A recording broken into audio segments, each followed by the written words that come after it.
Today, I want to talk about the Fitz and the Fool trilogy, the final 3 of the 16 books in Robin Hobb's Realm of the Elderlings. I'm going to break this into 2 sections. I'll start with a short introduction where I lay out my ideas and thoughts in a nebulous, spoiler-free way that will give you my general opinion on the trilogy before going into a spoiler-dense minefield of examples and specifics. I'll warn you before I make the switch. First, I want to make something clear. I love Realm of the Elderlings. It's probably my 3rd favorite fantasy series at the moment. I say this now because watching this video you might get the impression that I don't like the latter 2 books of this trilogy much at all. And while it's true that I think they're the weakest of the 9 books that follow Fitz, I would still place them above the absolute best that most in the genre have to offer. I'm critical of Hobb in large part because I care about these books, and because, with what she had to follow in the Tawny Man trilogy, I had extraordinarily high expectations for this final trilogy. I also want to make clear that every judgment I make here is obviously just my opinion, man. I'm not going to qualify every individual statement I make throughout the entire video, so I'm just doing that up front. With all that out of the way, let's get into it. Fitz and the Fool is Hobb writing Fitz at her best and at her worst. The first book of the trilogy, Fool's Assassin, is one of the best books I've read. Hobb's understanding of tension and her ability to switch from visceral fear to tragedy to slow yet satisfying character building defines so much of her writing, and it's at its best in this book. As it slows and speeds up again, teasing conflict, upending characters' lives, and introducing the best new character the series has seen since Fitz himself, Fool's Assassin is a maelstrom of pleasant if unpleasant surprises. The latter 2 books, while still good, fail to live up to their predecessors. I think we can find the roots of that issue in the title of the trilogy itself. The Fitz and the Fool trilogy is unsurprisingly deeply concerned with the relationship between Fitz and the Fool, a friendship that has been central to the series as a whole, but a friendship that sees excessive page time and insufficient real development in this final trilogy. For reasons we'll get into in the spoiler section, most of the interactions between Fitz and the Fool in this trilogy don't really work for me. They don't feel forced, but they certainly feel like they're taking the place of more interesting relationships we could be developing. They spend a lot of time together on the page, not doing all that much. The latter 2 books also fall into another issue that Hobb has had before. To contextualize that, let's talk about the Rainwild Chronicle, widely viewed as the worst subseries in Realm of the Elderlings, a view I share. There are a number of reasons for that, but one that shouldn't be overlooked is that the books are bloated with excessive re-explanation of facts and events that the reader should already know and be familiar with. There are pages upon pages devoted to re-explaining the mechanics that govern live ships, events from the end of the previous trilogy, or even an earlier chapter in the same book. It's not a coincidence that City of Dragons, the best book in the tetralogy by a mile, is the shortest by about 100 pages. Despite covering arguably more plot, it eliminates so much needless waffling and re-explanation, and as a result, it feels like a much tighter read that trusts its reader to engage with the material on their own without incessant handholding characteristic of the other 3 books. Well, that re-explanation is back in the last 2 Fitz books. We get extensive sections explaining the geopolitics of the Rainwilds, the strange elderling technology of Kelsingra, the way live ships work again, even things as simple as the relationships between characters that we've previously spent 3 to 4 books with are re-explained for the benefit of the reader. And it's believable that Fitz and company would need this explained, but the reader doesn't. It can happen off-page. What's worse is that considerable sections of explanation are delivered through stilted dialogue, where the author forces characters to talk to each other unrealistically, shoehorning in information so obviously for the purpose of exposition just to help the reader understand what's going on. Now, I find that annoying even when a little handholding might be helpful, but when you actively ruin sections of dialogue to tell me things I already know, it's all the more egregious. We're coming to the end of what I can say without getting into spoilers, so we're going to be switching gears now. Fool's Assassin centers much of its conflict around Fitz and Molly's daughter, Bee. Around 2 years after she first announced she was pregnant, Molly gives birth to their second daughter, the first they will get to raise together. Bee is small. So small, many doubt she will live to see a year. She does. She grows slowly, far slower than most children. In place of speech, as she grows, she communicates in a rolling babble, seemingly comprehensible only to her mother.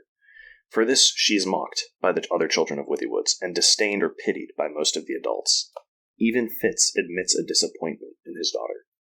Bee is initially and very intentionally depicted from the outside. She is an enigma. She's pale, far paler than makes sense with 2 dark-skinned parents. She grew slowly, even at 8 or 9, resembling a child little more than half her age. She is not the first character for whom this is true. It's pointed out several times throughout the series that the Fool similarly seemed to age slowly, even hinting that during his childhood with Fitz, he was several years older than he appeared. Though Fitz obstinately ignores these details, the reader is meant to catch them. But still, the perspective is important. We see disappointment or worry for Bee. We see the adults in her life assume she is helpless.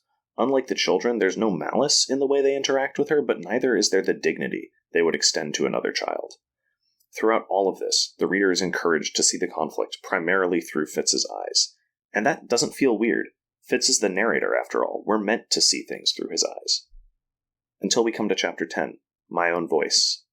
In the 6 preceding Fitz books, no other character has shared narration for even part of a chapter. This one begins, I freed my tongue when I was 8 years old. We follow Bee's point of view as she tells the story of a prophetic vision she received in a dream, just the way the Fool used to. The vision shows her how to provoke the other children of Withywood who always pick on her. She does. They chase her, pin her down, and hit her, in just the right way, tearing the skin that held her tongue restricted before she escapes. Throughout all the Fitz perspectives, Bee has been an enigma. The babbling child who won't let her father too close. The talented artist and skilled calligrapher with seemingly no ability for language. The fragile, small, innocent child. Suddenly, we're thrust into the mind of a precocious and seemingly clairvoyant young girl, already cynical about the world around her as a result of the abuse she's suffered throughout her childhood. We follow her as she describes feigning the slow development of her speech. We watch her father discover her incredible memory. Then we sit in her mind as she watches her mother die. There is so much to unpack in Chapter 10. I could talk about this one chapter more than I could talk about some books. Let's focus on Bee first. Across all first-person storytelling, Fitz has one of the strongest voices I have ever read. His subtle confidence mingles with a concerningly relatable self-doubt. His loneliness and pervading melancholy is tragic without ever degenerating into nihilism. He is articulate, thoughtful, thought-provoking, no blank slate for reader projection, nor overstated amalgamation of cliches. He is clearly, unquestionably human, and clearly, unquestionably himself. If I wrote a character with a voice as strong as Fitz, I would be scared to ever write anyone else. Yet from her first words on the page, Bee is every bit her father's equal. The two voices are distinct, overlapping only in a profound shared loneliness in the wake of Molly's death. Their dynamic defines the rest of the book.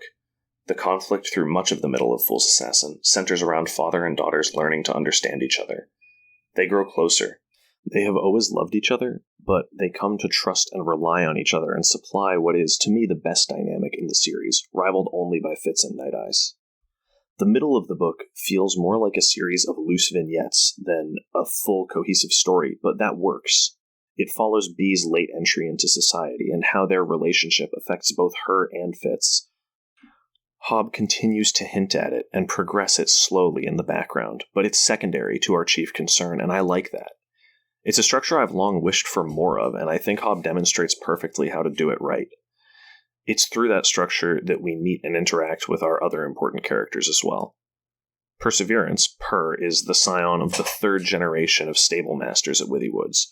The grandson of Tall Man and son of Taller Man, he hopes to one day take the name Tallest Man in a fun parody that Hobb makes of her own naming system. He is an immediately likable character because he's the first non-family member to be genuinely nice to Bee. He teaches her how to ride horses. He talks to her, not with hopes of gaining favor of the house, but just because he's a good guy. He's the only friend Bee really has in this book, and it just feels good to watch them be friends and be kids together. Despite his scarce time on the page, Fitz's great-uncle and mentor Chade is the most important secondary character in Fool's Assassin.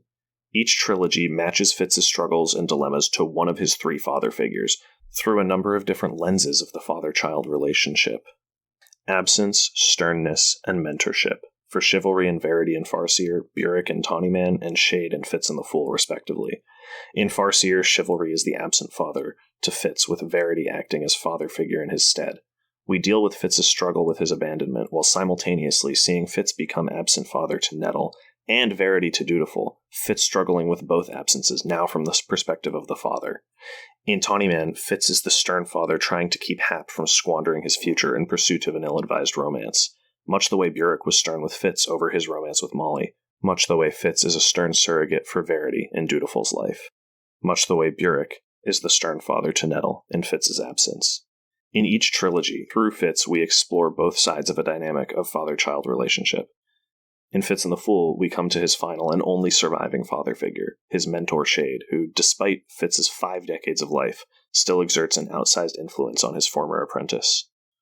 Simultaneously, Fitz is presented with a child of his own, whose talents match his own, a child destined, in one way or another, for the same dark profession. We see Fitz's relationship to Chade recontextualized through his relationship to Bee. Aside from not thinking of himself as such, his instruction carries less urgency. He is more tender, appropriately more fatherly. He is also more hesitant, constantly second-guessing himself, worried he has done the wrong thing. A sharp contrast to Chade's brash and often dangerous overconfidence. We also see the contrast between Fitz the apprentice and Bee the apprentice, where Fitz learned from Chade out of a desire for belonging and companionship, a need to make himself useful. Bee learns from Fitz through a new kind of necessity.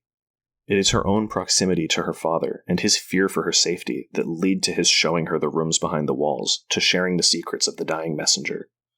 Side by side with this reframing of their roles in each other's lives, Fitz's conflict with Chade, his inability to say no to his mentor in particular, is a catalyst for much of the conflict in this book.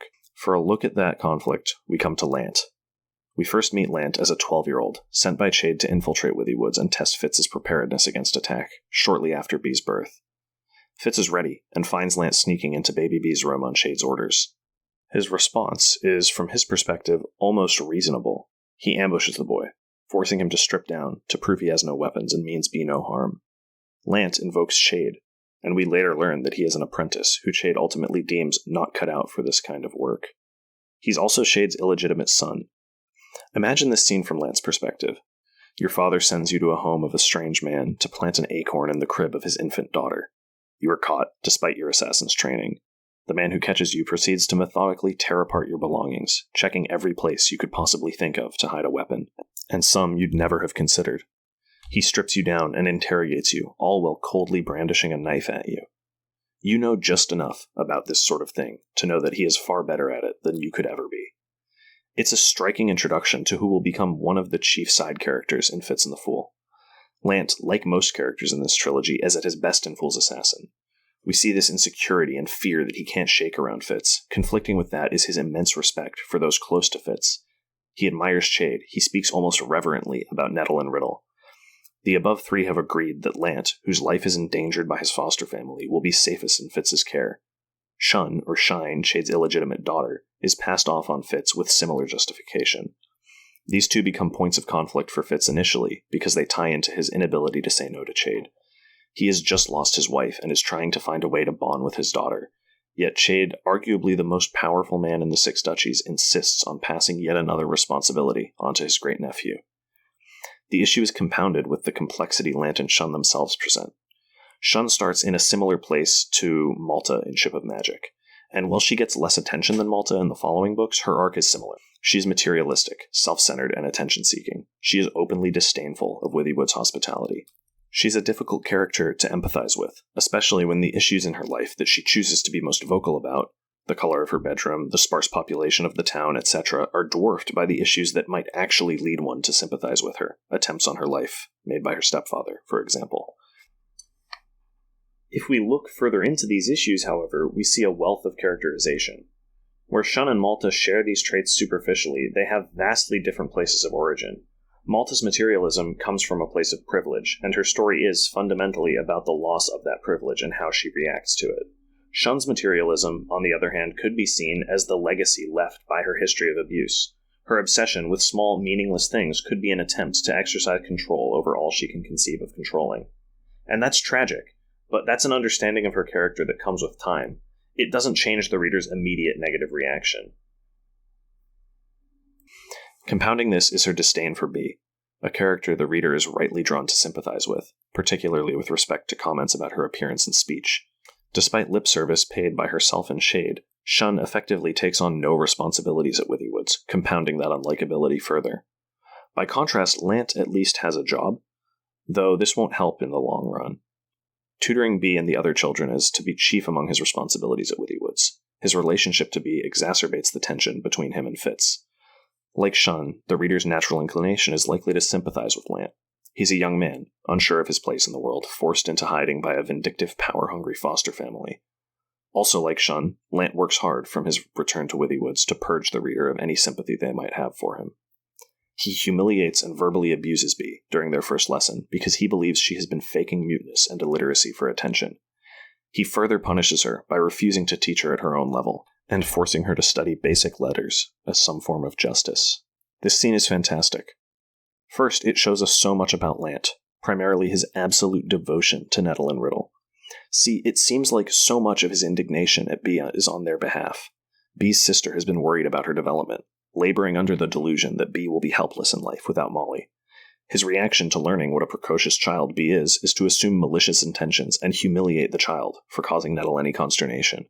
He doesn't even consider the possibility that Nettle is overworried or untrusting, that she could share some of the blame for failing to properly know her own sister. Lant is a fiercely loyal friend, but overzealous and unthoughtful in expressing that quality. This also progresses another important element of Bee's character. Bee is small for her age. She's shy. She's a late talker. Irrespective of our knowledge of their source, these are all elements of real developmental disabilities. The other children of Withywood's, with the exception of Perseverance, treat Bee like shit. Lant punishes her effectively for her shyness and late speech. Nettle assumes Bee will be helpless in life and fails to get to know her. People around Bee, even those closest to her, fail to see the human past the differences between them. The addition of Lant and Shun, both of whom are her family, and yet still mistreat Bee on the basis of her difference, only furthers this conflict. It also strains, but ultimately strengthens Fitz and Bee's bond, with Fitz finally telling her, "I will always take your part." And with father and daughter overcoming the distance left by wife and mother's death, a new conflict looms. This is foreshadowed again when a messenger finally makes it to Fitz with more cryptic information, but it comes to a head in the marketplace at Oaks by Water, a settlement most likely named by Tallman's parents. These last 40 or so pages of Fool's Assassin are where our criticisms of the trilogy really begin. At Oaks by Water, Shun and Lant behave like children. They are rude to Fitz and Bee, and Fitz confronts Lant about his failure as a teacher, saying he will be taking over Bee's tutelage himself. Bee wanders off during this confrontation, giving an apple to a beggar. The beggar touches her, and together they see the spread of possible futures branching out from various actions taken around the market.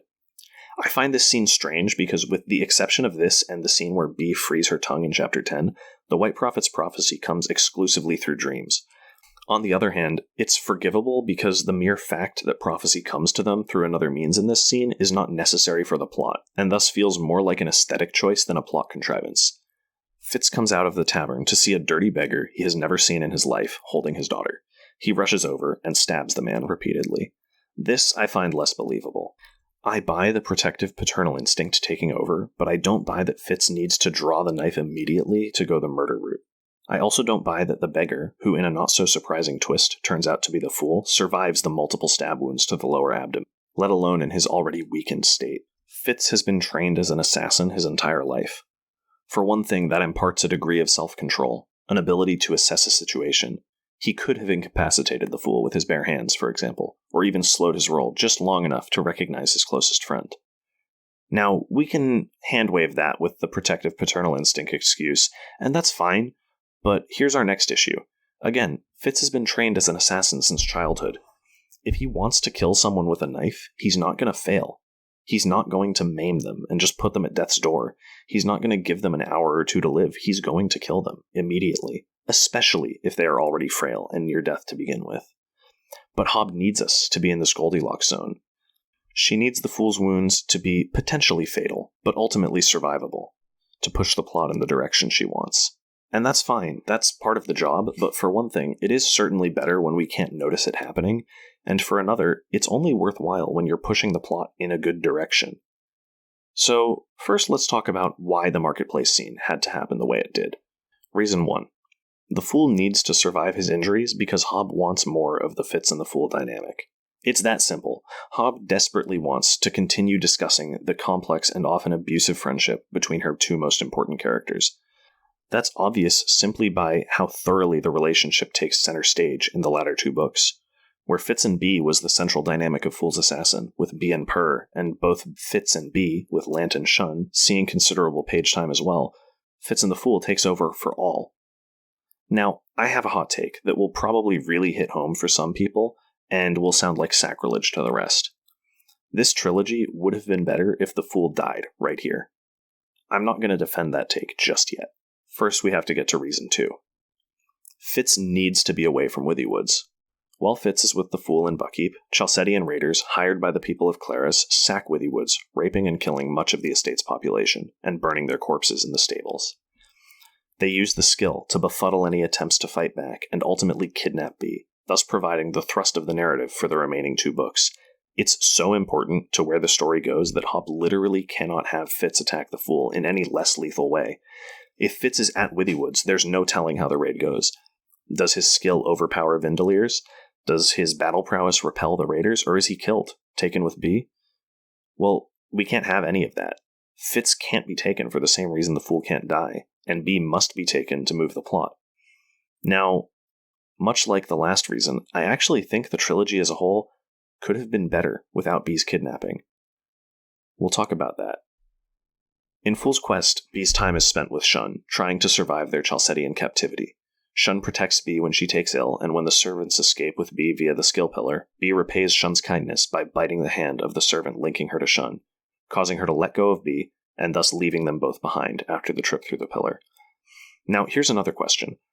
Why didn't B bite the hand linking her to the pillar? Think about that and we'll come back to it, but thus ends Shun's Malta-esque redemption arc. Unlike Malta, Shun comes out of it traumatized in a way that she isn't able to simply overcome, and I don't think that's necessarily a bad thing. Hobb chooses to realistically depict trauma. It's supposed to make us uncomfortable, not as gratuitous spectacle, but as it pushes us both to empathize with the victim and to think about the social systems that allow these things to happen. Relative to B, Fitz gets a more interesting story in Fool's Quest, but it's not all great. After saving the Fool from immediate death at Buckkeep, he goes to a Winterfest feast, lamenting that he can't yet safely return to B, whose abduction he still knows nothing about. He is revealed to the public as Prince Fitzchivalry for the first time, and Starling sings about his heroics in the Red Ship Wars, marking the only good thing Starling does all series. Now a public figure, Fitz returns to Withywood's to find it sacked, and its people with skill-wiped memory of the attack. Perseverance, who is immune to the skill, a concept that has some precedent, is the only one to remember what happened, and he pledges his loyalty to Fitz as they piece together what happened. Unable to find out exactly what happened during the attack, they both return to Buckkeep and plan and talk, and plan and talk. It is noted that a younger, more impulsive Fitz might have rushed off after B without any idea where she was, but he's older, less rash, and more mature now. This is the same man who almost stabbed his best friend to death days prior because he didn't recognize him. Way back in the Tawny Man trilogy, the chief conflict between Fitz and the Fool centers around a mix of the Fool's unrequited feelings for Fitz and his life as Amber, an entirely different side of Beloved's persona that Fitz knows nothing about.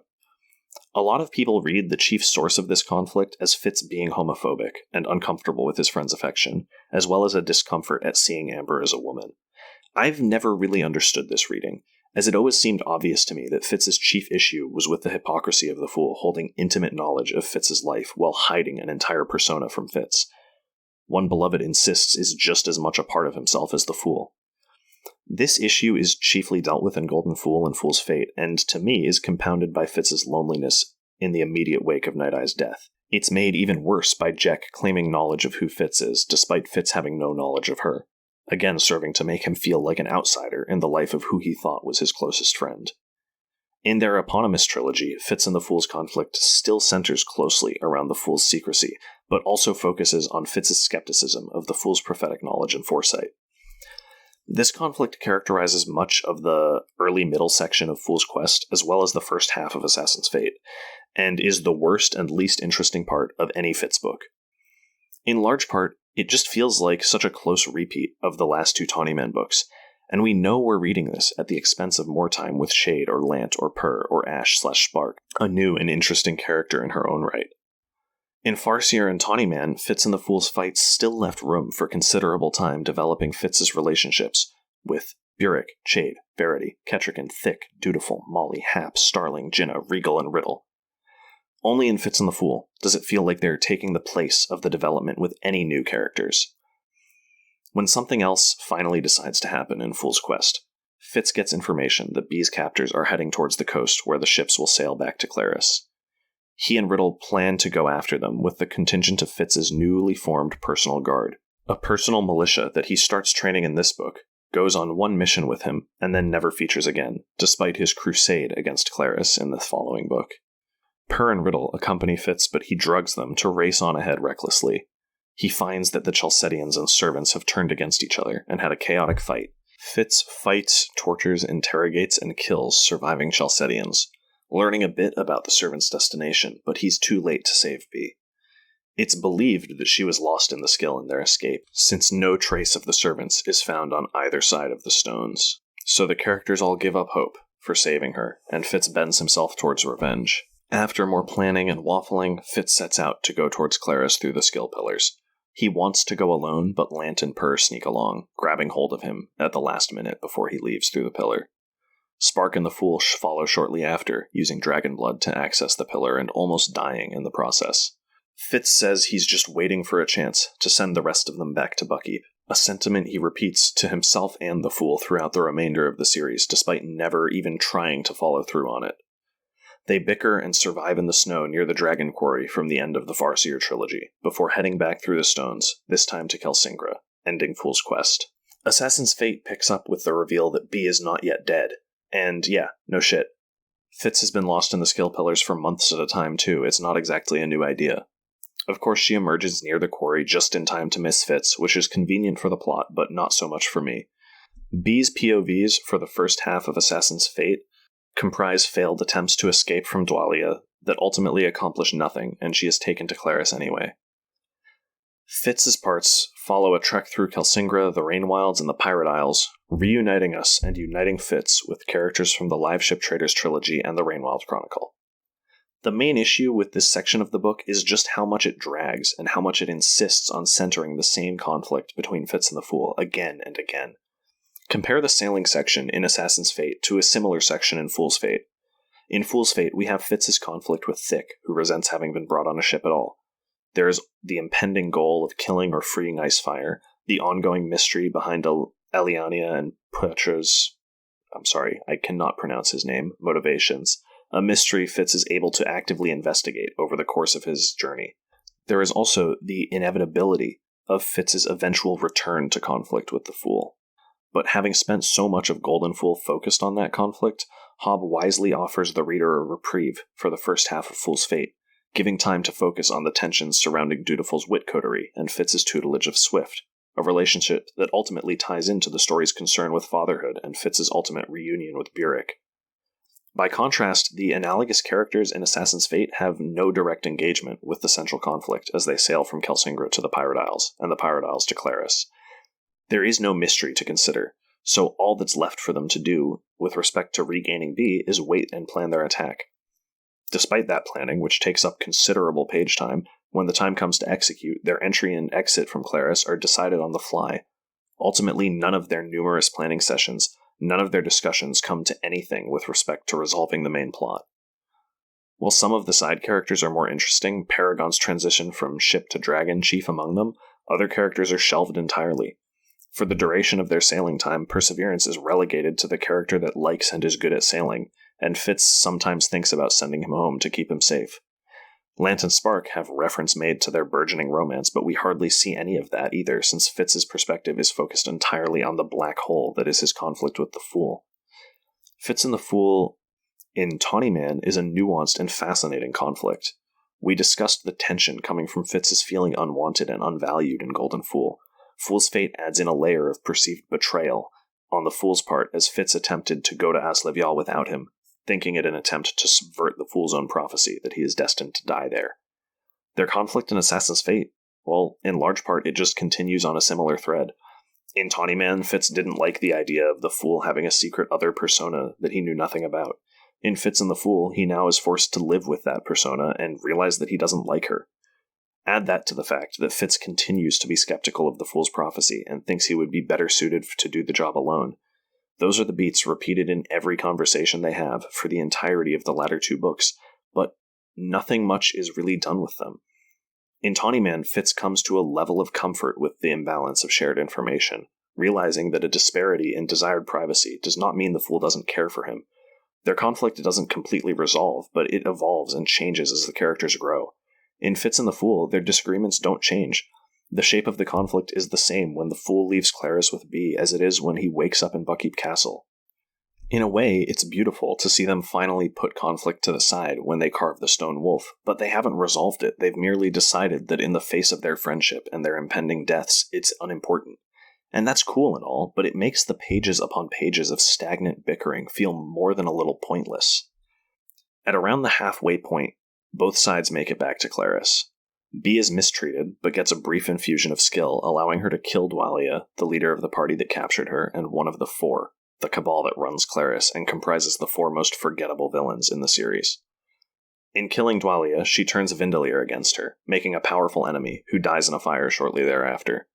She also reveals herself to be the prophesied destroyer, destined to bring Clarice down, a prophecy she begins by setting fire to the library where they store their prophecies. This is actually a pretty good twist, in my opinion. For most of Fool's Quest and the first half of Assassin's Fate, the assumption is that Fitz is the destroyer.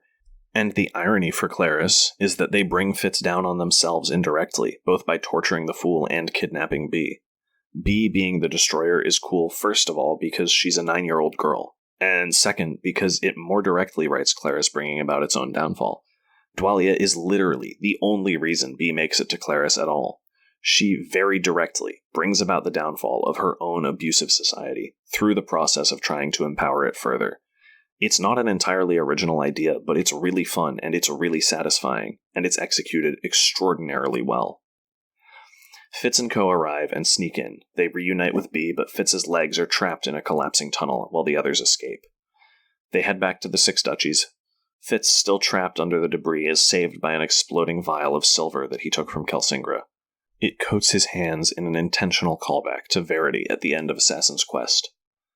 Fitz works his way free of the ruins and returns to the Six Duchies via the stones. However, he was pierced by darts containing the same parasites that killed the messenger he and Bee burned together in Fool's Assassin. He can't return to Buckkeep because he knows he's dying, so, at the urge of Night Eye's spirit inside his mind, he goes to the quarry to carve his stone wolf, following in Verity's footsteps. The people at Buckkeep learn that he is there and come to be with him while he carves his dragon. While he works, he tells Bee his life story, which she records, revealing that she has been writing both the Fitz and Bee perspectives in this trilogy, and maybe the entire series. Fitz can't finish the wolf himself, so the Fool finishes it with him, and Fitz and the Fool and Night Eyes come to live in the Stone Wolf together, as foreshadowed by the Fool's three-faced sculpture. Before I criticize Fool's Quest and the first half of Assassin's Fate, I want to acknowledge that the second half fucking rules. Watching Clarice bring about its own demise is poetic justice at its finest. Bee comes back into her own, and with Fitz and the Fool separate, gets to center her relationship with Purr, Thick, and the Fool for a while. All much more satisfying than Fitz and the Fool have been all book. Fitz's death is tragic and beautiful. Every character interaction feels meaningful and right. So what was wrong with what led up to this? Wasn't that how we got here? Fitz's books engage heavily with the concept of fatherhood, a concept explored further in Fool's Assassin between Fitz and Bee as he comes to know and understand her, to learn to communicate with her in a way he hasn't with anyone since Night Eyes. Bee begins to learn a safety and reliance on Fitz that he never had with his own father. Bee makes Fool's Assassin better because she is a good character with a strong voice in a book primarily built on the dynamic between father and daughter. A dynamic that we begin to see develop, but is left with so much promise come book's end. Similar are Bee's relationships with Perseverance and the tension between her and Lant. So where is Fitz and Bee's relationship through the remaining two books? It's largely non-existent, as with Bee and Purr, as with Bee and Lant. She is taken by the servants, she is relegated to a role of minimal interaction. Her dialogue is limited and her agency all but erased. She has the chance to interact with Shun, but only quietly. Now, this isn't necessarily a problem. It can be valuable and interesting to depict characters without agency. And we still have another book for Bee to come back into her element. The problem is the corresponding abundance of Fitz viewpoints. Fitz explores Buckkeep. He argues about whether or not the Fool is fit to accompany him when he eventually goes after Bee. He argues with the Fool's claim that B is his daughter as much as Fitz's. He argues with the Fool about secrecy and disappearance. He argues with the Fool and explores Buckkeep. Wait, haven't we been here before? The chief criticism I've seen of Golden Fool is just this. Fitz explores Buckkeep, learns about the skill, and argues with the Fool. That's it.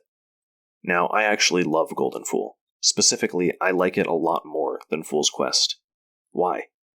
Well, for one thing, I think Fitz and the Fool's arguments feel fresher. Their disagreement, the imperfection of their friendship, is still new.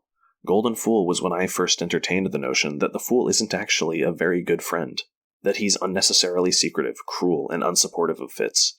Similarly, yes, Fitz does explore Buckkeep, one of my favorite settings in the fantasy genre as a whole.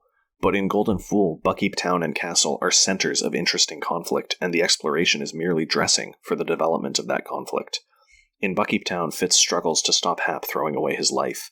He travels between taverns, the joiners, and Jinna's shop, arguing with and worrying about Hap while reminiscing about the same mistakes he made in the same places 15 to 20 years ago. Simultaneously, we see his relationship with Jinna, an astute commentary on the fetishization of marginalized men.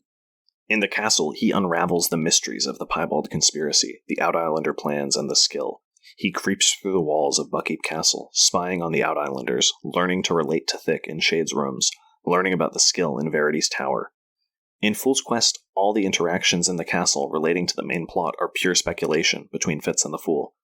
No scheming from Claris actually occurs in Buckkeep Castle. There's nothing for them to learn there, so they spend their time in Shade's old rooms, speculating, mostly based on the Fool's knowledge of Claris and his dreams.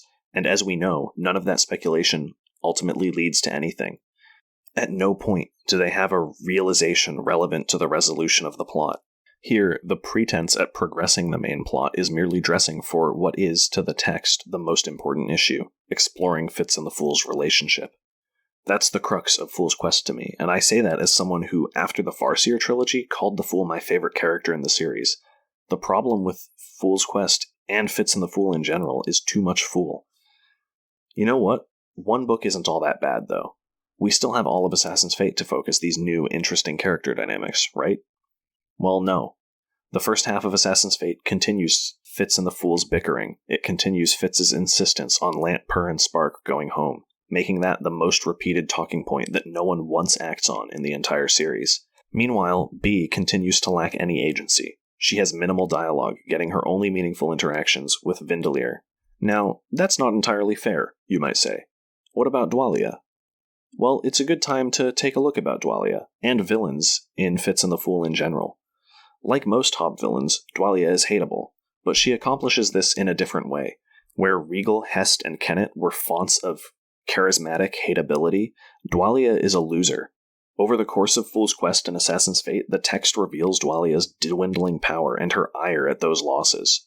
What we see most from her is an almost impotent rage at her failing status as the story progresses. And that's good. In that, Dwalia is a good character. But there's a difference between a good character and a good villain. The Farseer trilogy is deeply concerned with Fitz's insecurity at his abandonment and his place in his family. In accordance with that theme, Regal, his uncle, plays on that insecurity when he abuses Fitz, pushing him outside the family and maintaining that feeling of unwelcome.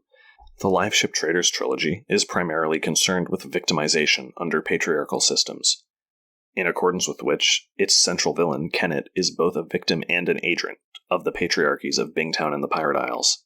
Now, this makes sense. Bee's internal conflict in the series centers around learning to love and see herself as human in the face of dehumanizing treatment that stems from being seen as other. So Dwalia plays into that, her treatment of Bee moving away from what was primarily ableism in Fool's Assassin to a capitalist exploitation of Bee's gifts. And, of course, Dwalia fits with the story's themes. These are, despite my criticisms, good books.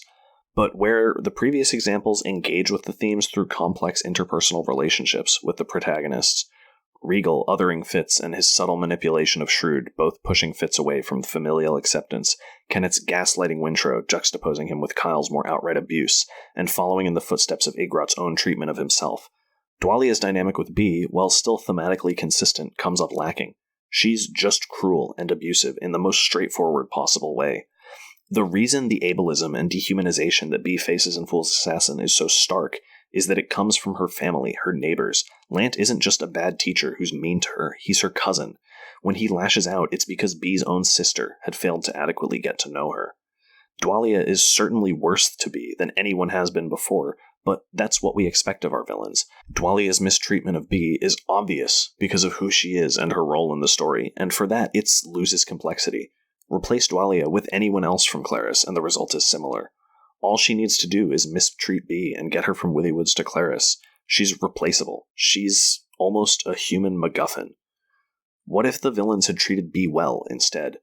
What if they had more permanently played on her insecurities and lured her into the trap of supporting Claris? Still thematically consistent, but offering the chance for Bee to have real characterization through the last 2 books, as well as have genuine interactions with her captors.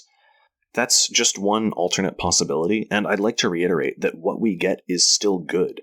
It's just not as good as the previous books in the series. So, Fitz and the Fool, while still a good series, ultimately falls short of its predecessors. It casts off its most interesting character dynamics and relationships in exchange for more of the same, now tired conflict that fails to meaningfully connect to or progress the central plot. It follows the author's best book to spend hundreds of pages pissing around the castle and the ocean in a weak imitation of the trilogy that preceded it, only to pull off a spectacular conclusion made only a bit hollow by the desert we trekked through to get there. It wastes the potential of Bee's character, her fantastic dynamic with Fitz, the possibility of seeing her in Kelsingra. I said earlier that the trilogy would have been better if the Fool had died at the end of Fool's Assassin. If I've done my job well, I've already convinced you of that. He becomes this void down which everything that was interesting about the first book vanishes while contributing little to nothing to the plot or to any characterization. With the Fool out of the picture, the books have the room they need to thrive. Obviously, I don't say that to mean that I would have been happy to see him go at the time, or to say that that specifically is the change that should have been made, but because it is a perfect illustration of everything that goes wrong around him throughout the rest of the books. There are any number of changes that could have been made to address the issue. This is just one.